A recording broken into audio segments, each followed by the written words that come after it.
Welcome to my vlog. Do you like this? Sabi mo, upal mo sa kanila, bigyan mo rin sila.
Or na module.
As in last one. Ilan ang binigay mo kay kuya? Bibigay ko sa kanya ito para happy. Ubus mo na ba yan, kuya? Pa. Aha. Yeah, Ito.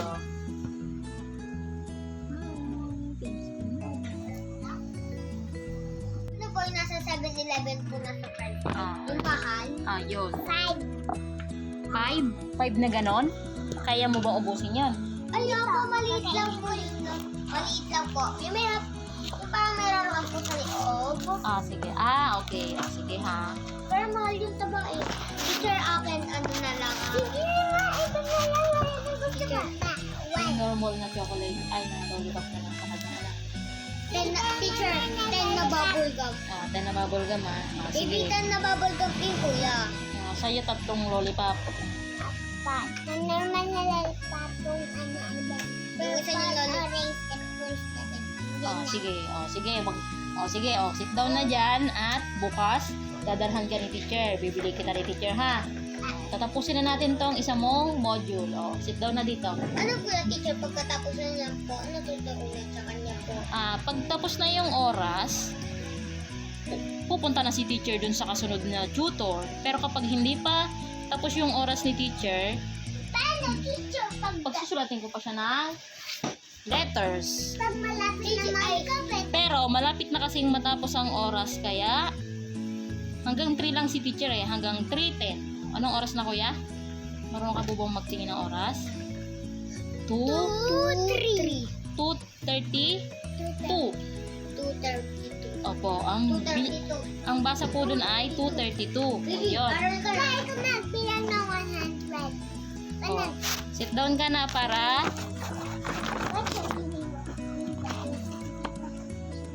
Teacher, po. pag tapos na po yung module niya, ito na lang po turo niya sa kanya. Ayun Hindi Ayan. po, gagano'n niya lang po anong letter to. Ay, anong number to. Number. Para wag mo ganyanin. Dapat pa iba-iba. Kasi, trainer sa akin ng anniversary ko. Nahula ka agad. O, yun. O, ganun ang gagawin ko kay kuya mamaya pagkatapos namin. Teacher, ba't po niya tama yung kanya? Sabi niya sa akin kanina kasi kuya, bakit po kuya yung ano mo sa akin? Tapos bakit po lagi kang may po? Sabi ko sa kanya, para lagi kang magpopo. Para gagayahin mo kami, laging may po. Kasi minsan hindi siya nagpopo, di ba kuya? O, wag na malikot. O, sulat mo na yung pangalan mo dito.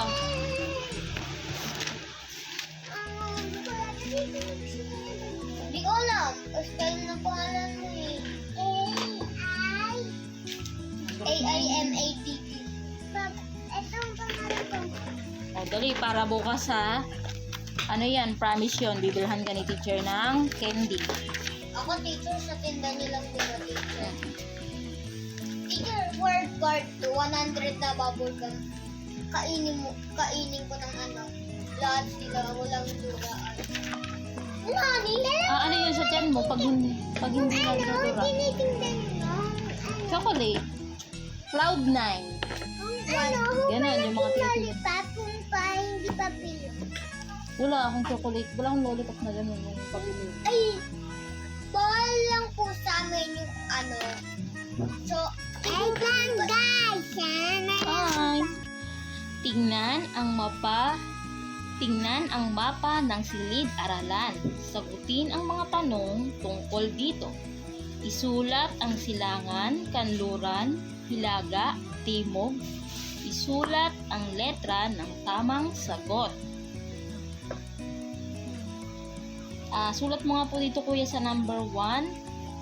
Ang halaman ay nasa bandang A. Silangan, B. Timog, C. Hilaga, D. Kanluran, D. Timog.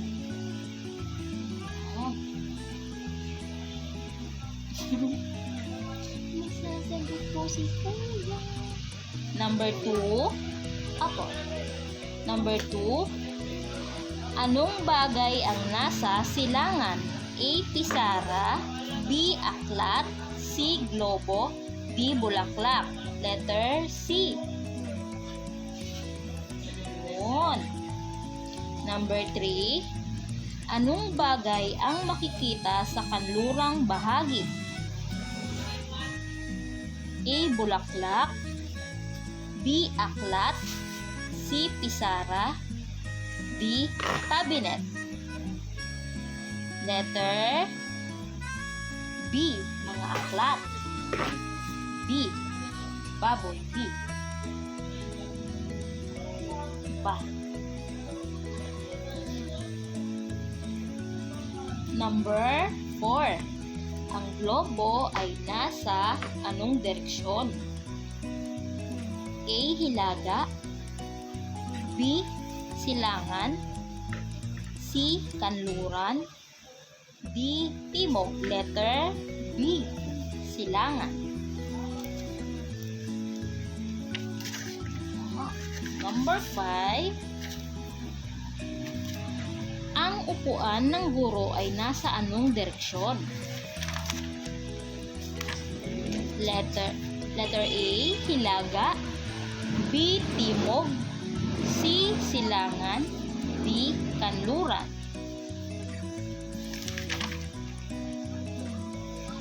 Ako ha.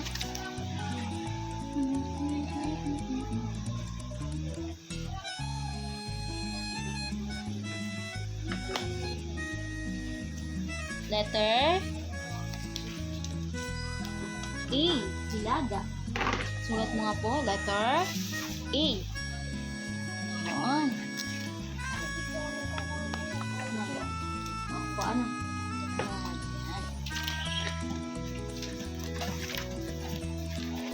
Sulat naman po dito sa kabilang papel. Sulat ka po ulit ng name.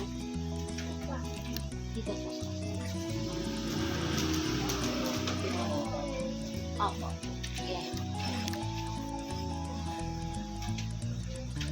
Si Kuya Adam na mabait.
sa una po. Yan. Okay, magbabasa ulit si teacher ha. Pagtambalin ang mga salitang nasa hanay A sa hanay B, katugma sa katugmang larawang nasa hanay D. Isulat ang letra ng tamang sagot sa patlang.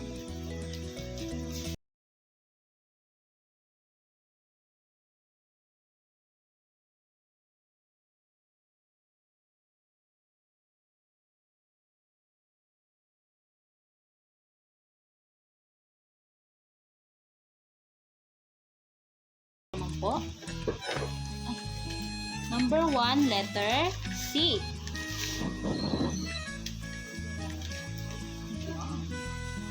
Letter C. Ang bait-bait lang. Number 2, letter E. E. E.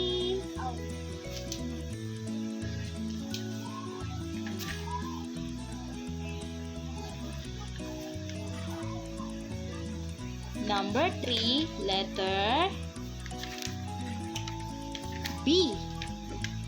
B. Baboy. Ba. Ba. Yan. Number 4,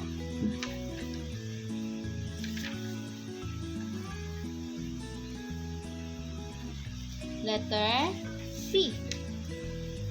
C.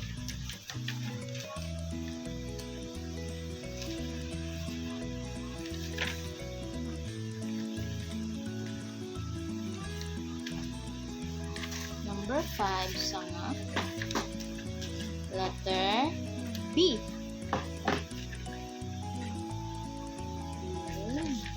Okay. Okay. Sunod.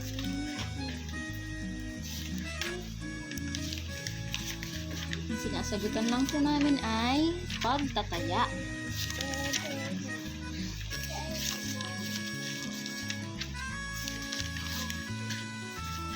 Okay? Bilugan ang sanhi ng pangyayari sa bawat bilang. Number 1, palaging naguhugas ng kamay si Tina kaya hindi siya nagkakasakit.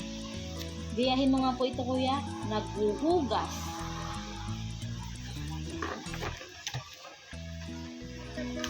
Ito po. Naguhugas. Susulat mo po ito. Ito, mula dito. Dito po. Opo. Susulat mo po dyan. Opo, kukopyahin mo po. Nag. Nag.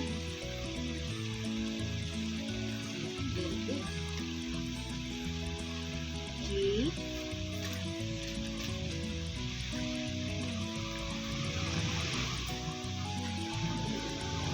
H. Na.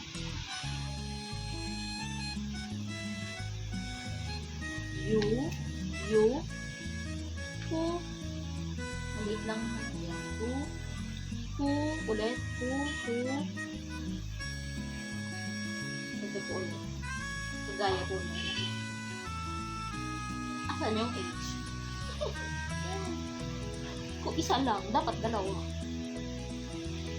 Buburahin ni teacher ha, ganito ha. Ulitin ni teacher na, si teacher mo na mag-una magsusulat. Ano pa? Nagayahin mo si teacher ha. Maliliit lang ang sulat natin. Ano pa?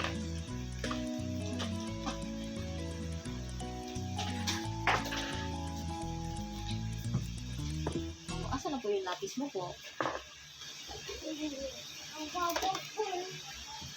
Na, ito po ganyan o.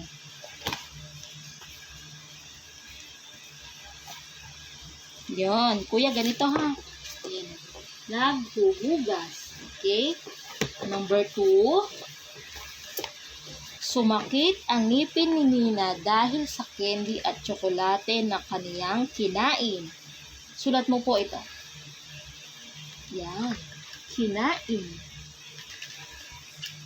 Sulat mo po. Kinain. Ito po ano? Ito po. Kunay. Opo, yan lang po. Maliliit lang po ha. Yung kasya lang po sa papel niya ha. Yan. He na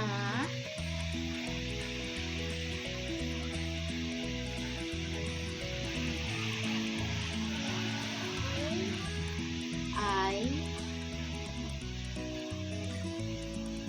N.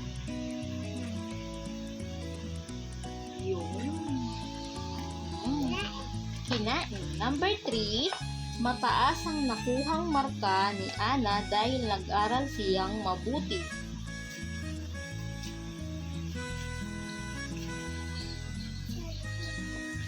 Ito po ang sunod. Mabuti. Ay, wait.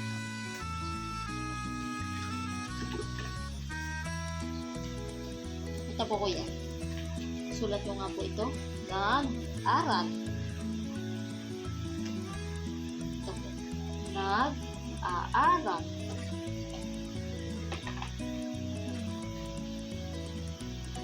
Opo, nag-aaral.